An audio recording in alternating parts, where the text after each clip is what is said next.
production center of Troy University's Broadcast and Digital Network. At Troy, Alabama's international university. This is Troy TrojanVision News.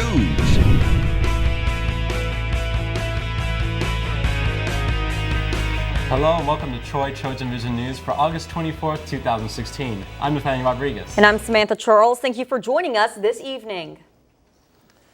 We have some sad news to report tonight. Longtime Troy broadcaster Jim Rolling has died. Rolling passed away overnight. Rolling's voice was well known by local radio listeners as one of the on-air voices of WTBF radio here in Troy.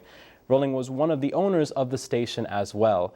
Rolling was also an adjunct professor with Troy's Hall School of Journalism and Communication, and his wife Angie was a longtime employee of the university as well. The city of Troy will see 4 more years of Mayor Jason Reeves as Troy voters overwhelmingly re-elected the incumbent for another term in office. Reeves learned the results at a watch party last night with family and friends. Mayor Jason Reeves gathered with family and friends on Tuesday night to learn the results from the mayoral election. And lucky for him, the wait was small, but the win was big. Very exciting, you wonder if what you're doing is working, if people appreciate it or recognize it, and for this to happen in the overwhelming fashion that it did really gives you the energy and the confidence to continue on the path that you're on.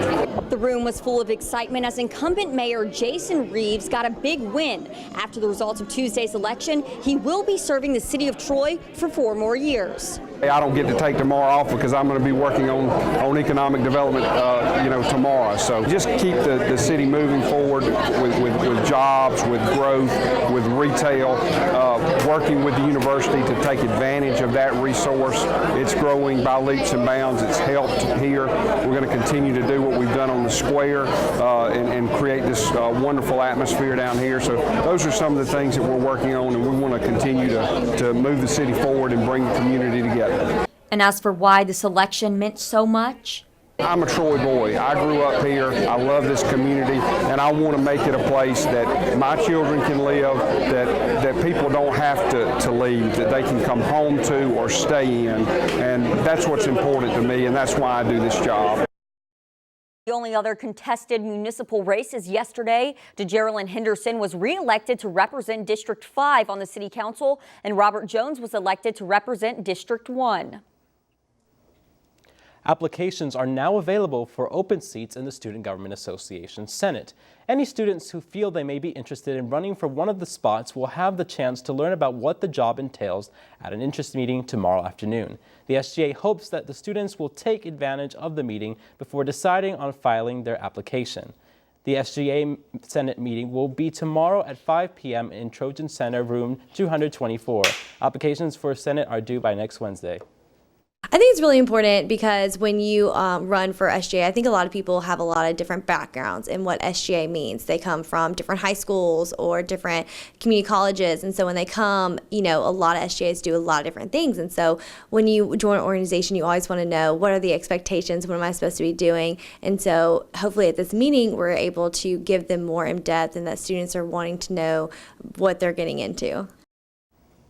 Troy's Johnson Center for the Arts turned to the movies to help kick off their annual membership campaign last night. That's right. The center welcomed back Troy alumnus and former Senator Hank Irwin to discuss a film based on his life. William McCarthy has the details.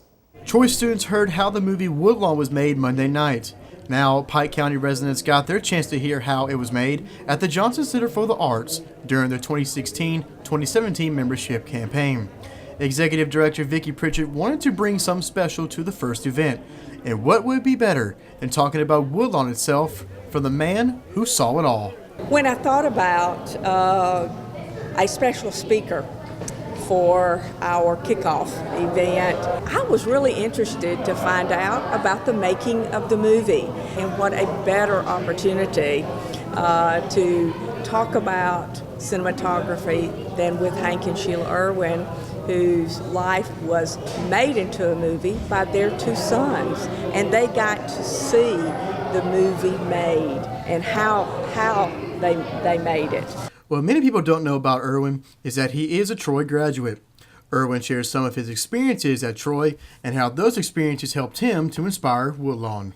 So a lot of the Woodlawn story came from the experiences we had in athletics here at Troy. I never forgot the things that we saw.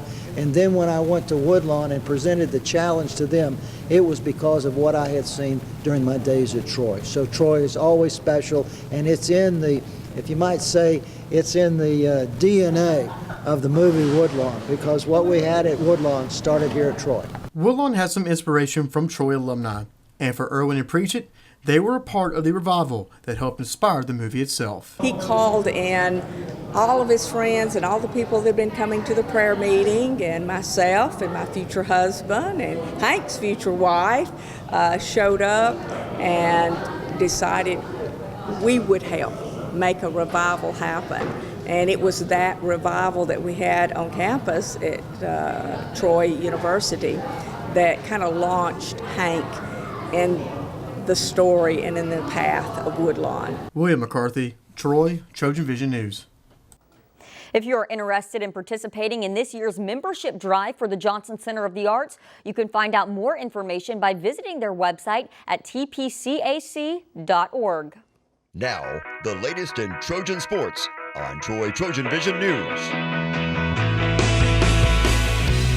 Good evening, Trojans, and welcome to some sports. We're going to talk a little bit about soccer, get things going off on the right foot. The Trojan soccer team currently sits at an even 1-1 record on the season, and after defeating Gardner-Webb on Friday night, the Trojans fell to the Sanford Bulldogs in a Sunday afternoon matchup. Head coach Jason Hamilton comments on the weekend loss and why Sunday's afternoon matchups are difficult. Sunday games are always tough. Sunday games on the road are tough. Those are games are who's gonna come out and bring more energy in battle, and I thought that Sanford definitely brought a little bit more than that. That was their first home game playing in front of their fans, so they brought that energy, and we just have to find a way on especially road Sunday games to match the intensity level of the other team. The Trojans take the field this Friday night at 7 p.m. for their first home game of the season. And sticking with those Sunday afternoon matchups, speaking for myself, Sundays always seem to be lazy days, so I can see how a Sunday game would be difficult. But however, the Trojans will fight on and hit the field again on Sunday with a matchup against Jacksonville State at 3 p.m.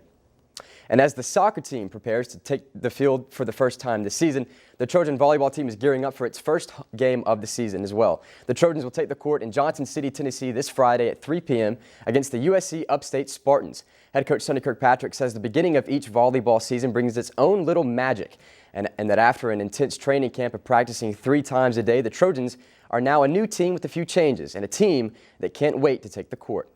We've changed everything with our film study, to our offense, to our defense, to the way we look and the way we want to attack and the way we want to defend. And we can't wait to really put that into play against USC Upstate on Friday.